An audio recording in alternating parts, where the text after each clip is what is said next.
Sound waves. Dun, dun, dun, dun. Since the beginning of time, sound waves have shaped the way we as a society act.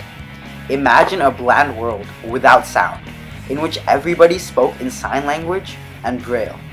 In this lab, we attempt to roleplay physicists of the 18th century, when they ventured out into unknown territory to attempt to find the speed of sound. However, before we can dive into the ocean, we must first learn how to swim. To do this, it is essential to understand the basics behind these seemingly omnipotent waves. Waves are caused by vibrations. Waves transport energy, but not matter. Sound waves are longitudinal waves. What this means is that the particles travel parallel to the disturbance.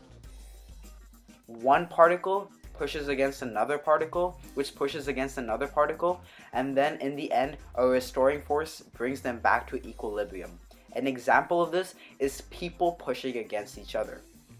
Sound waves can be represented by sinusoidal functions, the x-axis being time and the y-axis being displacement from equilibrium for every single particle.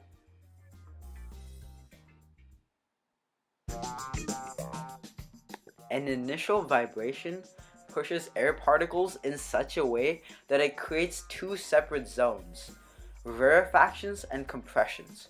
Rarefactions are zones in which the air is sparsely packed. Compressions are zones in which air molecules are densely packed. A fundamental equation for today's experiment is velocity of the wave is equal to its frequency times its wavelength. Every time waves interact, they interfere with each other, basically meaning their amplitudes add or subtract across the x-axis. Depending on whether or not they add or subtract across the x-axis, they interfere either constructively or destructively. Sometimes a wave can constructively interfere with itself. The point at which it maximally constructively interferes with itself is when standing waves occur. The first harmonic is the low frequency at which standing waves occur. The lengths at which standing waves occur depend on whether each end is an antinode or node, a closed or open-ended, and the relationships are down here. Now let's look at the materials we will need for today's lab. Firstly, water. Secondly, a graduated cylinder. Third, food coloring. Fourth, a resonance tube, also called a PVC pipe.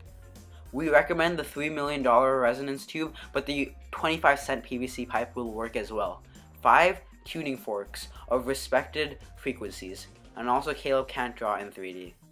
Now let's look at the procedure. Essentially, you just put everything into the graduated cylinder. The water along with the food coloring you put into the water, and the PVC pipe. After you do that, you essentially put the tuning fork on top, near the top of the PVC pipe, and move the PVC pipe around until you hear where the resonance is loudest. Now that we have received data from the experiment we have just conducted, we can now calculate the speed of sound.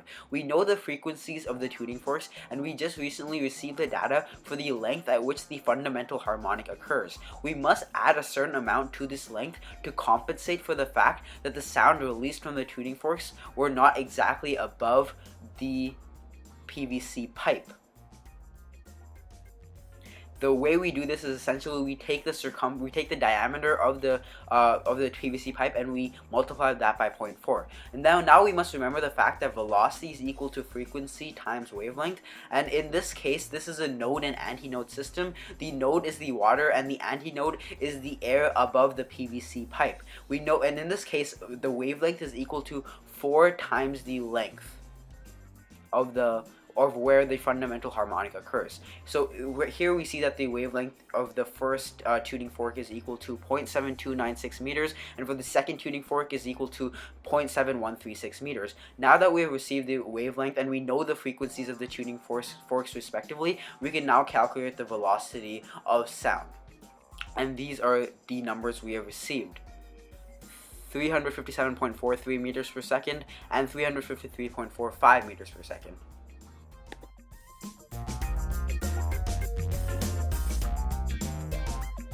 What is the speed of sound? The actual speed of sound in our case was 331 plus 0.6 times the degree Celsius at which it's at. In our case, it was 21.7 degrees Celsius, so our speed of sound would have been 344.02 meters. How far off were we? Well, with the 489.9 Hertz tuning fork, our percent error was negative 3.9%. With the 495.3 Hertz tuning fork, our percent error was negative 2.74%.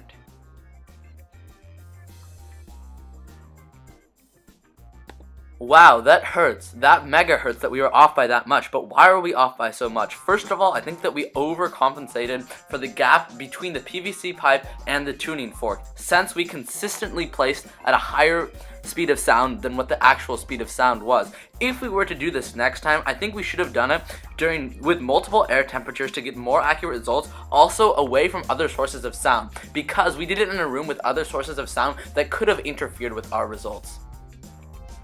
With that, for the next time, I leave you with a clip from Eris Saxena breaking the sonic sound barrier as he sprints with his incredible Olympic abilities.